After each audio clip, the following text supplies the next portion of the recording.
ನಮ್ಮ ರೆಸಿಪೀಸ್ ನಿಮಗೆ ಇಷ್ಟವಾದಲ್ಲಿ ನಮ್ಮ ಚಾನೆಲ್ಗೆ ಸಬ್ಸ್ಕ್ರೈಬ್ ಮಾಡಿ ಮತ್ತು ಹೊಸ ವಿಡಿಯೋ ನೋಟಿಫಿಕೇಶನ್ಸ್ಗಾಗಿ ಬೆಲ್ ಐಕಾನ್ ಅನ್ನು ಒತ್ತಿರಿ.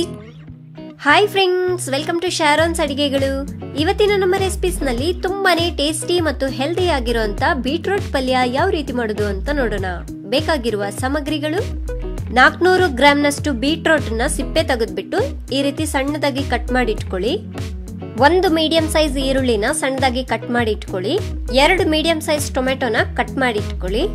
1.5 ಟೇಬಲ್ ಸ್ಪೂನ್ ನಷ್ಟು ಎಣ್ಣೆ, 1 ಟೀ ಸ್ಪೂನ್ ನಷ್ಟು ಕಡಲೆಬೇಳೆ, ಅರ್ಧ ಟೀ ಸ್ಪೂನ್ ಸಾಸಿವೆ, ಅರ್ಧ ಟೀ ಸ್ಪೂನ್ ಜೀರಿಗೆ, 2 ಟೀ ಸ್ಪೂನ್ ನಷ್ಟು ಅಚ್ಕಾರದ ಪುಡಿ, 1 ಟೇಬಲ್ ಸ್ಪೂನ್ ನಷ್ಟು ಶುಂಠಿ ಬೆಳ್ಳುಳ್ಳಿ ಪೇಸ್ಟ್, ಅರ್ಧ ಟೀ ಸ್ಪೂನ್ ನಷ್ಟು ಗರಂ ಮಸಾಲ, ಸ್ವಲ್ಪ ಕರ್ಬೇವಿನ ಸೊಪ್ಪು ಮತ್ತೆ ರುಚಿಗೆ ತಕ್ಕಷ್ಟು ಉಪ್ಪು. ಮೊದಲಿಗೆ ಒಂದು ಕುಕ್ಕರ್ ನಲ್ಲಿ ಎಣ್ಣೆನ ಹಾಕಿ, ಎಣ್ಣೆ ಕಾದ ನಂತರ ಸಾಸಿವೆ, ಜೀರಿಗೆ, ಕಡಲೆಬೇಳೆನ ಹಾಕ್ಬಿಟ್ಟು ಸ್ವಲ್ಪ ಕೆಂಪಗಾಗೋವರೆಗೂ ಹುರ್ಕೊಳ್ಳಿ.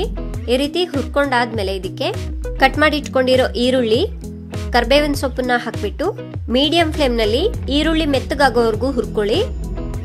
ಇವಾಗ ಇದಕ್ಕೆ ಶುಂಠಿ ಬೆಳ್ಳುಳ್ಳಿ ಪೇಸ್ಟ್ ನ ಹಾಕ್ಬಿಟ್ಟು ಚೆನ್ನಾಗಿ ಮಿಕ್ಸ್ ಮಾಡಿ ಹಸಿ ವಾಸನೆ ಹೋಗೋವರೆಗೂ ಫ್ರೈ ಮಾಡ್ಕೋಬೇಕು. ಇವಾಗ ಇದಕ್ಕೆ ಕಟ್ ಮಾಡಿ ಇಟ್ಕೊಂಡಿರೋಂತ ಬೀಟ್ರೂಟ್ ನ ಹಾಕ್ಬಿಟ್ಟು ಮೀಡಿಯಂ ಫ್ಲೇಮ್ ನಲ್ಲಿ 1-2 ನಿಮಿಷ ಫ್ರೈ ಮಾಡ್ಕೋಬೇಕು. ನೋಡಿ, ಈ ರೀತಿ ಚೆನ್ನಾಗಿ ಮಿಕ್ಸ್ ಮಾಡ್ಕೊಳ್ಳಿ. ಈ ರೀತಿಯಾಗಿ ಮಧ್ಯ ಮಧ್ಯ ಮಿಕ್ಸ್ ಮಾಡ್ಕೋತಾ ಇರಿ. ನೋಡಿ, ಇವಾಗ 2 ನಿಮಿಷ ಆಗಿದೆ.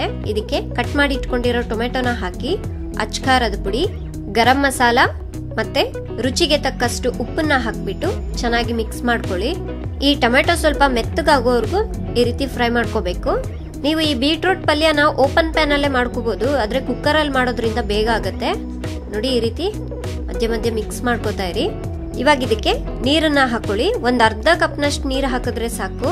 ಒಂದ್ಸಲ ಚೆನ್ನಾಗಿ ಮಿಕ್ಸ್ ಮಾಡ್ಬಿಟ್ಟು ಒಂದು ಕುದಿ ಬಂದ್ಮೇಲೆ ಕುಕ್ಕರ್ ಮುಚ್ಚುಳನ ಮುಚ್ಚಿಡಿ. ಹೈ ಫ್ಲೇಮ್ ನಲ್ಲಿ 2 ವಿಷಲ್ ಕೂಗ್ಸಿ.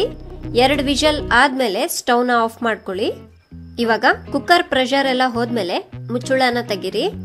ಒಂದ್ಸಲ ಮಿಕ್ಸ್ ಮಾಡ್ಕೊಳ್ಳಿ. ಈ ರೀತಿಯಾಗಿ ಈ ಬೀಟ್ರೂಟ್ ಪಲ್ಯಗೆ ಬೆಸ್ಟ್ ಕಾಂಬಿನೇಷನ್ ಅಂತ ಹೇಳಿದ್ರೆ ಚಪಾತಿ, ಪೂರಿ, ರೋಟಿ ಜೊತೆ ತಿನ್ನಿ, ತುಂಬಾನೇ ಚೆನ್ನಾಗಿರುತ್ತೆ.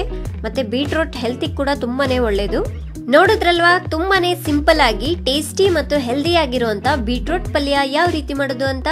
ಈ ರೆಸಿಪಿ ಇಷ್ಟ ಆಯ್ತು ಅಂದ್ರೆ ಲೈಕ್ ಮಾಡಿ, ಕಾಮೆಂಟ್ ಮಾಡಿ, ಶೇರ್ ಮಾಡಿ ಮತ್ತು ಫಾಲೋ ಮಾಡಿ. ನಮ್ಮ ಎಲ್ಲಾ ಹೊಸ ಅಡುಗೆ ವಿಡಿಯೋಗಳ ನೋಟಿಫಿಕೇಶನ್ಗಳು ನೇರವಾಗಿ ನಿಮ್ಮ ವಾಟ್ಸ್ಆಪ್ ನಲ್ಲಿ ಬೇಕಾ? ಹಾಗಾದ್ರೆ ಕೆಳಗಡೆ ಡಿಸ್ಕ್ರಿಪ್ಷನ್ ಅಲ್ಲಿ ಲಿಂಕ್ ಇದೆ, ಕ್ಲಿಕ್ ಮಾಡಿ.